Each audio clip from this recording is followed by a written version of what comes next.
Samantala, bilang pagkilala sa dedikasyon at husay ng mga kasundaluhan, pinarangalan ng 7th Infantry Kaugnay Division ang mga natatanging sundalo na nagpakita ng kausayan sa kani-kanilang academic and non-academic trainings. Layunin ng aktibidad na higit pang palakasin ang disiplina, kakayahan at profesionalismo ng bawat kawal.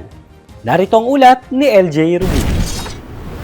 Pinarangalan ng 7th Infantry Division ang ilan sa kanilang mga sundalo na nagkamit ng mga natatanging parangal sa kani-kanilang mga career at specialization courses nitong nagdaang first training cycle.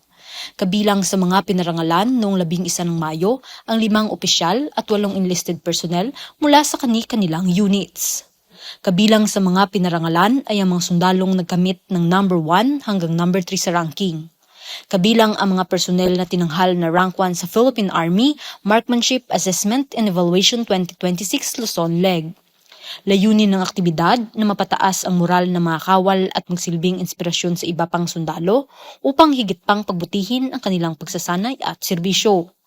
Sa mensaheng pinaabot ni Major General Joseph Norwin D. Pasamonte, Commander ng 7th Infantry Division, sa pamamagitan ni Brigadier General Mario D. Jacinto, Assistant Division Commander, binigyang diin nito ang kahalagahan ng patuloy na pagsasanay upang lalo pang mapaunlad ang kakayahan at kahandaan ng bawat kawal sa pagtupad ng kanilang tungkulin. Ang recognition rights para sa mga sundalo ay patunay sa patuloy na paghubog ng 7ID ng mga sundalong hindi lamang mahusay sa warfighting skills, kundi pati sa profesional at akademikong antas. Mula rito sa Fort Magsaysay, Nueva Ecija, ako si LJ Ruby, ang inyong pamilyang kaugnay para sa matatag na hukbong katihan ng Pilipinas.